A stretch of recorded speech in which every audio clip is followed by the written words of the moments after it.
മൂന്നാം വാരത്തിലും പ്രേക്ഷകരുടെ പ്രിയ ചിത്രമായിട്ട് മാറിയിട്ട് ഉണ്ണിമുന്തൻ നായകനായിട്ട് get set baby. Hello friends, എല്ലാവർക്കും മൂവി ടോക്സ് റിവ്യൂവിന്റെ പുതിയൊരു വീഡിയോ ഇട്ടത്. അപ്പൊ ഇന്നത്തെ വീഡിയോ ഭാഗത്ത് നമ്മൾ പങ്കുവെക്കാൻ പോകുന്നത് ഗെറ്റ് സെറ്റ് ബേബി എന്ന് പറയുന്ന സിനിമയുടെ 15ാം ദിവസമായിട്ടുള്ള ഇന്നത്തെ ബോക്സ് ഓഫീസ് കളക്ഷൻ റിപ്പോർട്ടാണ്.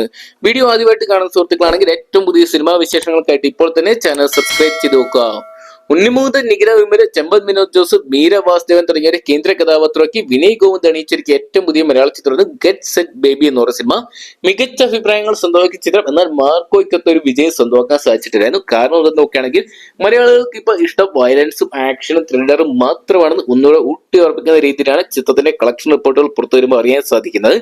മികച്ചൊരു കുടുംബ ചിത്രം അല്ലെങ്കിൽ ഫാമിലി എന്റർടൈനർ എന്നുള്ള ഒരു ലേബർ ചിത്രത്തിന് ആദ്യ ദിനം മുതൽ നേടിയെടുക്കാൻ സാധിച്ചെങ്കിലും ഓഫീസർ ഓൺ ഡ്യൂട്ടി പോലും വലിയൊരു വിജയം സ്വന്തമാക്കുമ്പോഴും ഉണ്ണിമുകുന്ദൻ ചിത്രത്തിന് കാര്യമായിട്ടുള്ള ചലനങ്ങൾ സൃഷ്ടിക്കാൻ സാധിക്കുന്നില്ല.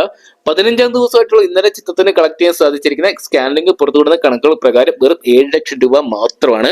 എങ്കിലും മൂന്നാം വാരം മികച്ച തിയേറ്ററുകളുമായിട്ട് ചിത്രം ഹോൾഡ് നിലനിർത്തുന്നുണ്ടെങ്കിലും ഈ ഒരു വീക്കെൻഡ് ചിത്രത്തിന്റെ ഗതി എന്താകും നമുക്ക് കണ്ടു തന്നെ അറിയാം.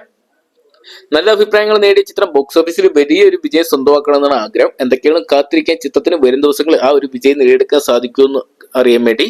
അപ്പൊ ഉണ്ണിമുകുന്ദൻ ചിത്രം ഗെറ്റ് സെറ്റ് ബേബി ഇതിനോടൊപ്പം തന്നെ 15 ദിവസം കൊണ്ട് വേൾഡ് വൈഡ് ബോക്സ് ഓഫീസിനായിട്ട് സ്വന്തമാക്കിയിരിക്കുന്ന 2,82,00,000 രൂപയാണ് എന്നാണ് സ്കാനിംഗ് പുറത്തുവിടുന്ന റിപ്പോർട്ടുകൾ. അപ്പം ഗെറ്റ് സെറ്റ് ബേബി എന്ന് പറയുന്ന സിനിമ നിങ്ങൾ കണ്ടിട്ടുണ്ടെങ്കിൽ സിനിമയെ കുറിച്ചുള്ള നിങ്ങളുടെ വിലയേറിയ അഭിപ്രായം കമന്റ് ബോക്സിൽ പങ്കുവെക്കുക.